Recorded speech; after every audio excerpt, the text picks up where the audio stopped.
Sosialisasi Peraturan Bupati Lampung Selatan Nomor 36 Tahun 2024 tentang Pedoman Teknis Penyusunan Pelaksanaan Pelaporan APBDES Tahun Anggaran 2025. Pemirsa Edukasi Nusantara Pos, hari Selasa, tanggal 11 Februari tahun 2025, di Gedung Balai Desa Jatimulyo, Kecamatan Jati Agung, Kabupaten Lampung Selatan. Pemerintah Kabupaten Lampung Selatan melalui Dinas Pemberdayaan Masyarakat dan Desa, Kabupaten Lampung Selatan, menggelar sosialisasi Peraturan Bupati Lampung Selatan Nomor 36 Tahun 2024 tentang Pedoman Teknis Penyusunan Pelaksanaan Pelaporan APBDES Tahun Anggaran 2025.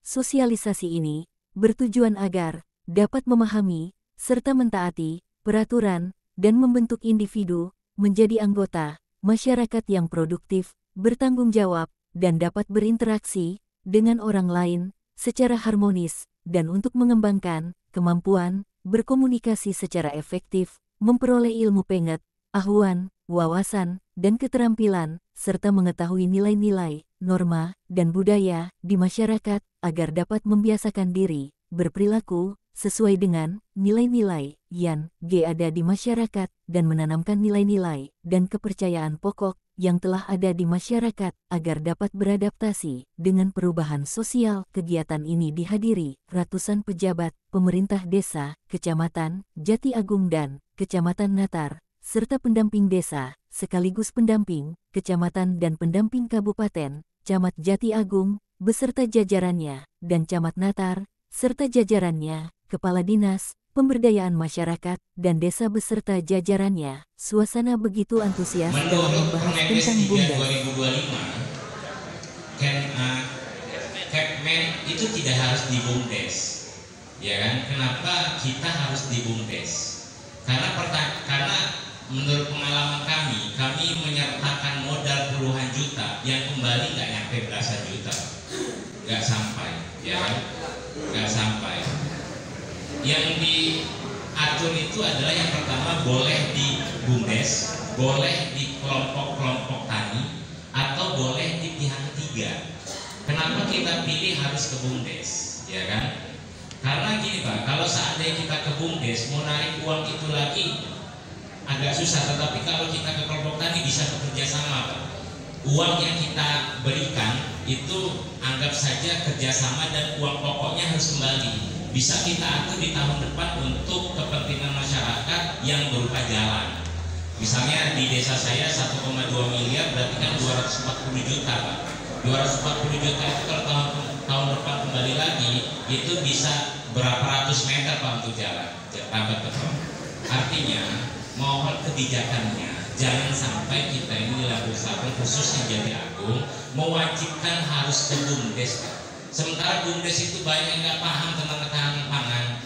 Yang paham ketahanan pangan itu di petani langsung. Dan juga kami ada pabrik-pabrik padi yang bisa kita support pendanaan, sehingga uang itu kembali bisa kami atur kembali untuk kepentingan dan kebutuhan dan keinginan masyarakat. Ya contohnya Bapak Ibu ketika tinggal di desa, ketika jalan lingkungan Bapak Ibu itu rusak, pasti menuntutnya kepala desa kapan jalan kami ini dibangun. Mungkin itu Pak. Jadi mungkin kita kembali saja ke peraturan pusat bahwasanya 3 kelompok ini yang bisa kita pakai untuk kepentingan ketahanan. Mungkin sosialisasi Perbuk ini adalah tentang prioritas penggunaan dana desa di tahun 2025. Ini tentu saja ini merupakan turunan dari peraturan Menteri Desa dan keputusan Menteri Desa. Jadi kita memang hanya tinggal meneruskan ditambah dengan mungkin beberapa hal yang sesuai dengan kondisi di Lampung Selatan. Ya, tentunya khususnya ketahanan pangan. Karena ketahanan pangan sekarang kalau sebelumnya kan tidak melalui BUMDes. Sekarang ini sesuai dengan peraturan Menteri Desa dan keputusan Menteri Desa tersebut bahwa ketahanan pangan itu nanti dikelola oleh BUMDes. Tentunya kita juga harus bisa menyiapkan BUMDesnya untuk siap juga mengelola ketahanan pangan itu. Misalnya nanti kan mereka beli mengelola padi atau sawah gitu kan, hasilnya itu nanti BUMDes yang kelola. Kalau ada keuntungan BUMDes nanti yang dapat, dan juga kan bisa jadi keuntungan untuk desa. Untuk sapi misalnya BUMDes nanti kelola, Kemudian nanti misalnya hasil ada apakah pengemukan sapi atau sapi dijual, nanti keuntungan itu nanti melalui BUMDes. Begitu juga kalau misalnya ke perikanan, misalnya bibit ikan, pembesaran kan dijual hasilnya nanti dikelola oleh BUMDes gitu. Ketahanan pangan itu bisa juga untuk penyiapan ininya sumber dayanya ya, sumber daya manusianya, misalnya untuk pelatihan untuk pengelolaan tadi ya, kata dari lingkup dinas peternakan tadi, untuk bagaimana cara beternak yang baik dan benar. Nah gitu, boleh juga seperti itu. Yang pasti pangan ini fokus ke tanaman ya, tentunya tanaman pangan yang memang diupayakan memang dalam waktu kurang setahun ini kalau bisa sudah menghasilkan. Kemudian juga kalau ternak dia ya seperti ayam, kambing, sapi atau bebek. Kalau ikan juga, ikannya kalau perikanan juga ya untuk misalnya pembesaran ikan dan sebagainya. Jadi itu semua buat mendukung MDG Pak? Ya, pada muaranya akhirnya, walaupun ini ketahanan pangan ini kan untuk negara kan Pak Presiden sudah menyampaikan bahwa untuk ketahanan pangan ini swasembada pangan kan ini sudah dicanangkan swasembada pangan Indonesia ini 2027. Ini kita desa salah satunya bagian yang membantu itu untuk swasembada pangan. Kalau seandainya BUMDes itu belum ada PT, belum resmi gitu gimana Pak? Ya, ini BUMDes ini memang menjadi problem ya. BUMDes ini memang harus dibenahi. Nah, tapi ada jalan lain. Kalau memang BUMDes betul-betul belum ada jalan lain, bisa lembaga ekonomi yang ada di desa tersebut. Jadi nggak kita mentok misalnya BUMDes yang nggak berjalan atau nggak seperti apa. Desa bisa dengan lembaga lain yang ada di situ. Bisa koperasi, ada juga ya silakan, akan banyak lembaga ekonomi lain di desa itu.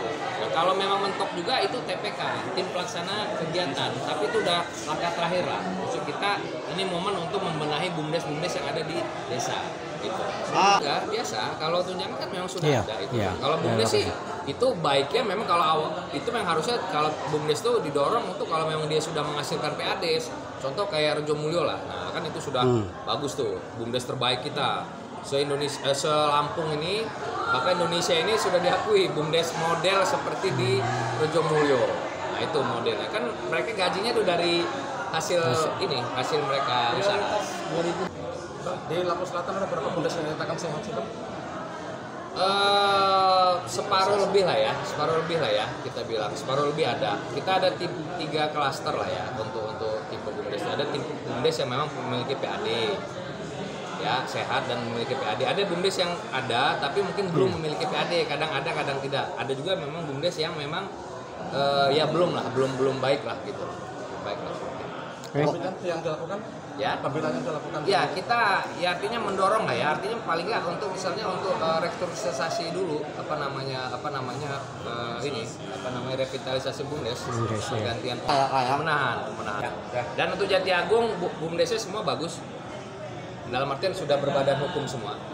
Untuk Natar sudah separuh lebih lah. Jati Agungnya termasuk bagus. Dari Lampung Selatan, Nelson melaporkan.